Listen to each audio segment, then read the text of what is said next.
Request lagu favoritmu di fitur live chat Audio Plus aplikasi RCTI Plus.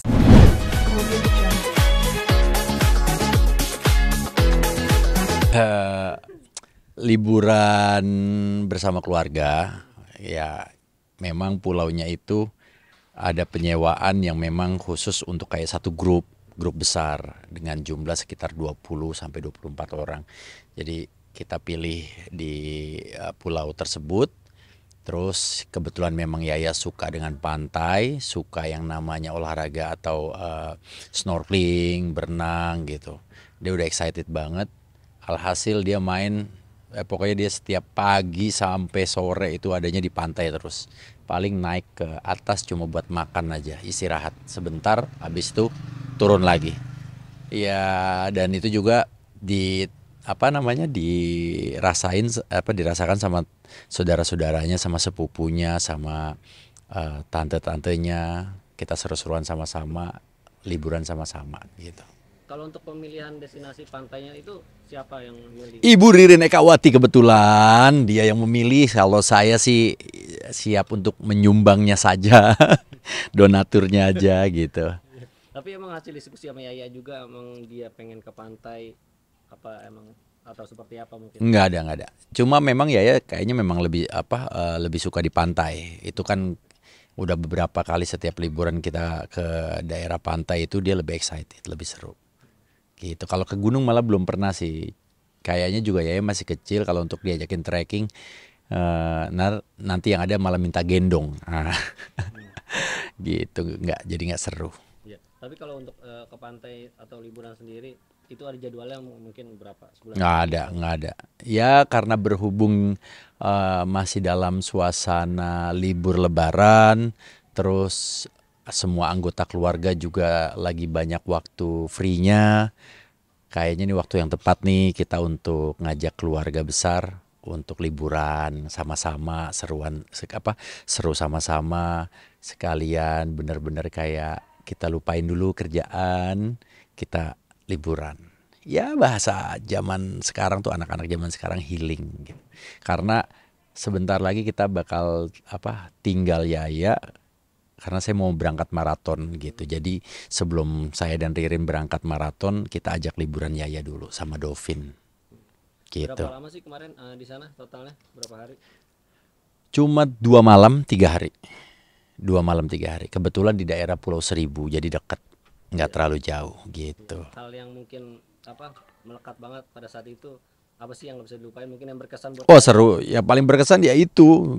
Ternyata semuanya sangat menikmati pantai gitu loh. Kita tuh bener-bener sangat friendly kids banget pantainya. Terus juga nyaman banget, bersih pantainya.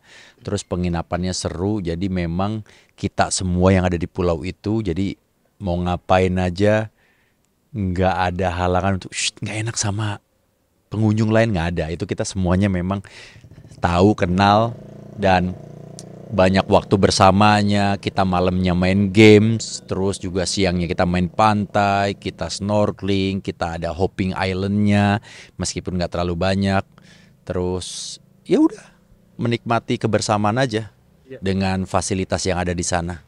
Ya sampai belang kulitnya kan? Kebakar, bukan belang lagi, kebakar. Sunburn. Cerita di situ mungkin. Ya makanya dia tuh hari pertama nggak begitu terasa. Hari kedua, pas malam kedua dia baru mulai terasa. Langsung pas makan malam dia mulai perih-perih badannya. Terus minta diolesin, diminta cariin obat. Untungnya memang staf di sana sigap juga. Kita minta cariin lidah buaya. Udah kita olesin aja lidah buaya. Buat ngobatin yang sunburn, kebakar matahari gitu. Ya itu resiko, nggak apa-apa, dia biar belajar juga karena dia kan anaknya suka outdoor gitu loh, suka aktivitas di luar ruang, nggak apa-apa juga. Oleh-oleh mungkin dari Pulau Seribu ke Jakarta? Nggak ada, oleh-olehnya belang, foto-foto, cerita-cerita menarik karena kita juga bikin games. Ada beberapa games yang kita bikin hadiahnya uang, mulai dari uang yang pecahan kecil sampai pecahan besar. Itu sekedar kita seru-seruan aja. Dan habis itu makan malam kita udah tidur deh. Enak, quality time tidurnya juga enak banget kalau di pinggir di pantai itu, nggak berisik, dengar suara ombak, enak. Oke, soal Boston Marathon nih, persiapannya sudah seperti apa? Nanti tanggal berapa sih? Boston Marathon 21 April. Mohon dukungannya, mohon doanya, semoga diberikan keselamatan, kelancaran, keberkahan juga, dan finish strong gitu. Iya, persiapannya mungkin. Persiapan udah latihan dari sebenarnya latihannya udah lama setelah Berlin Marathon kemarin, beberapa minggu udah masuk latihan lagi sampai sekarang. Tapi efektifnya memang selalu di 3 bulan menjelang race. Dari 3 bulan lalu nih April, berarti mundur 3 bulan kemarin. Maret, Februari, Januari. Awal Januari udah fokus latihan. Dirimu berdua sama siapa? Berangkatnya berdua. Kalau Ririnnya enggak ikut. Ya, Iya, cuma sendiri aja. Larinya sendiri, Ririn nganterin. Ririn cheering karena ini akan jadi penutup. Kalau lari maraton itu kan ada World Major Marathon, ada 6 kota di beberapa negara. Jadinya memang itu seriesnya yang harus diselesaikan, dan ini adalah kota terakhir di Boston buat saya gitu. Ada nanti akan dapat medalinya 2, jadinya ada medali finisher dan juga medali six star. Treknya berapa kilometer? 42 kilo 195 meter. Ya. Berarti harus menjaga kesehatan banget dong. Betul, jaga mental, jaga kesehatan, tidurnya, makanannya, semua harus dijaga. Gitu, latihannya juga emang nggak bisa nganggap sepele gitu. Kalau memang kita mau larinya enak, tapi kalau kita larinya mau yang penting finish bisa juga. Cuma kan balik lagi ini olahraga terukur gitu loh. Kalau kita latihannya bener, insya Allah lebih pasti hasilnya lebih bagus dan kitanya juga lebih sehat, larinya juga lebih enak. Tapi kalau latihannya agak bolong-bolong, itu yang bikin nanti mental dan fisik, kekuatan otot kita juga jadi nggak siap gitu. Bedain Boston Marathon sama lari-lari yang lain apa sih? Kalau Boston Marathon kayaknya untuk saat ini masih jadi race World Major Marathon tersulit karena dia ada kualifikasinya untuk masuk sana. Selain masuk kualifikasi waktu, kita juga bisa masuk melalui charity, alias kita ikut menyumbang ke salah satu yayasan yang memang terafiliasi dengan Boston Marathon. Jadi kita beli tiketnya di sana dengan menyumbang, dan pasti harganya memang sesuai, ada rate-nya sendiri, dan itu spesial banget harganya. Jadi kita berlari sambil berbagi lah. Dan gitu. Nah, timnas U17 nih kita apa? terkejut dan bangga sekali pastinya ya U17 bisa langsung lewat. Hebat. Nah, seperti apa nih bisa ngalahin Korea 1-0 terus Yaman kemarin dibantai 4-1. Ya, mungkin di awal kita bisa memberikan kejutan kepada Korea. Itu mungkin yakin lah pasti bukan perjuangan yang mudah, dan itu adalah sebuah kejutan buat kita. Lagi-lagi bisa memberikan kemenangan dengan melawan Korea, dan itu artinya sebuah perjuangan yang gak mudah. Masih mungkin ada yang bilang keberuntungan, mungkin ada yang bilang kan cuma 1-0, itu kan juga golnya penalti ya, karena Indonesia mainnya bertahan. Tapi gue yakin sekarang masyarakat sepak bola Indonesia itu nggak penting cara mainnya seperti apa, yang penting gimana caranya kita bisa tetap mendukung, dan timnas Indonesia bermain baik, bermain rapih, disiplin, dan hasil akhir jauh lebih penting ketimbang cara bermain. Selagi cara bermain tidak menyalahi atau melanggar aturan rule of the games-nya atau law of the games-nya FIFA, sah-sah aja. Bertahan, menyerang. Karena buat gua 2 skema itu memang dihalalkan di sepak bola. Kalau kita mainnya bertahan, tapi kita bisa memberikan kemenangan, kenapa enggak?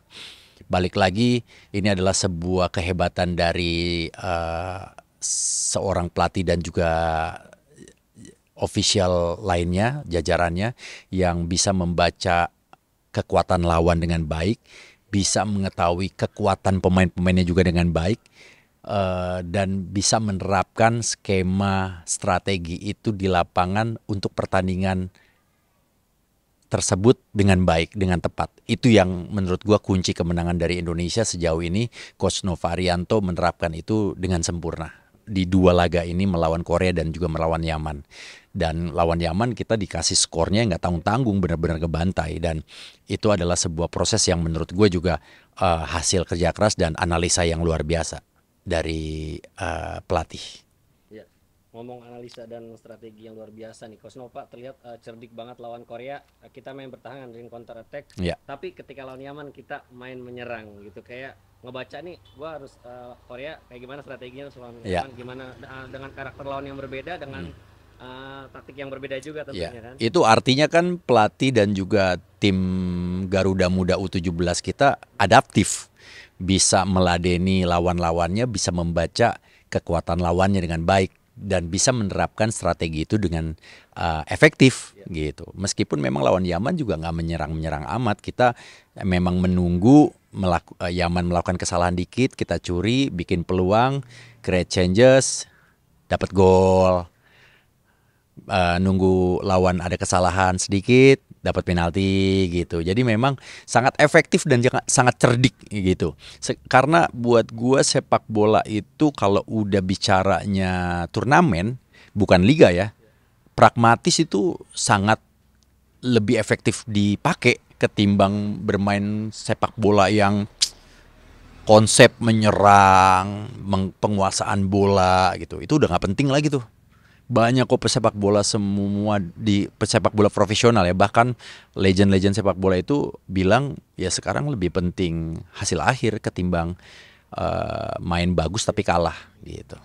Ya, menurut tuh nih dengan skuad U17 yang sekarang buat berlaga di Piala Dunia U17 nanti bulan November sudah cukup solid. Nanti kan bakal mungkin bisa satu grup sama Inggris. Oh bisa Argentina, Prancis, mungkin ya. Kalau Belanda kan nggak lolos ya. Kalau Belanda nggak lolos ya. Nggak lolos ya. Ya gue juga belum tahu nih negara-negara kuat lain siapa aja yang lolos belum tahu. Gimana nih nanti kalau kita tergabung sama negara-negara kuat kansnya yang lo lihat bang?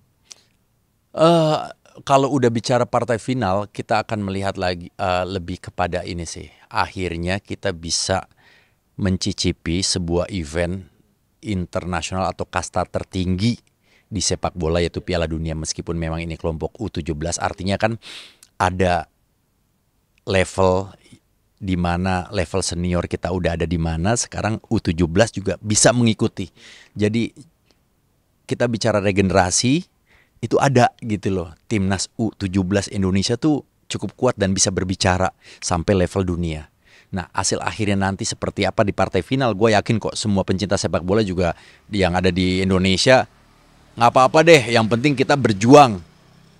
Kita akan menikmati hasil apapun yang nanti akan ditorehkan sama Garuda Muda kita. Dan gue yakin juga pasti akan dapat dukungan yang banyak, yang penuh dari publik sepak bola Indonesia. Apapun hasilnya. Karena kita udah levelnya dunia gitu. Itu sebuah kepuasan, pencapaian tersendiri. Dan gue ada rencana juga sih pengen banget nonton langsung ke sana gitu. Itu pasti. Dan iya pasti banyak juga, nggak cuma gue yang punya keinginan seperti itu, pasti banyak juga pencinta sepak bola yang ada di Indonesia pengen nonton langsung ke sana. Dan itu sebuah bentuk dukungan yang totalitas untuk sepak bola Indonesia. Tuh kan balik lagi apa, kalau kita mendapatkan proses yang enak, hasil bagus, udah kita pasti akan selalu support gitu untuk sepak bola Indonesia. Selagi memang tidak ada intrik-intrik yang aneh-aneh, kita gas terus.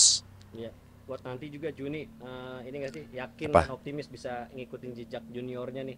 Amin, itu dia. Semoga para senior-seniornya bisa mengikuti jejak Garuda Muda untuk bisa lolos. Meskipun memang kalau tim senior kan level kompetisinya atau persaingannya berbeda gitu, udah pasti gitu. Akan terasa lebih berat karena untuk posisi 2 kita kan berat banget, kecuali memang Australia ini keplesetnya kebangetan, tapi kayaknya tuh hampir mustahil. Yang jelas round 4 kita bisa targetin dan masih ada peluang untuk kita bisa lolos dari round 4 menuju playoff nanti masih ada. Jadi masih ada kesempatan. Mudah-mudahan timnas senior Indonesia bisa menyusul adik-adiknya. Gitu. Satu lagi, kalau dari U17 ini ada pemain yang lu sorotin gak sih nonjol gitu atau?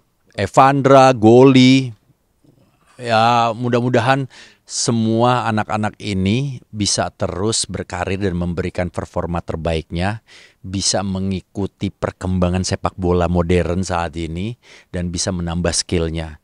Ingat, keberhasilan ini bukan titik puncaknya. Buat kalian bisa berprestasi itu umurnya masih panjang, kalian tuh masih muda. Gue yakin sih di kepala mereka tuh semua udah ada seperti itu, dan mudah-mudahan juga Coach Nova pasti menanamkan apa ya,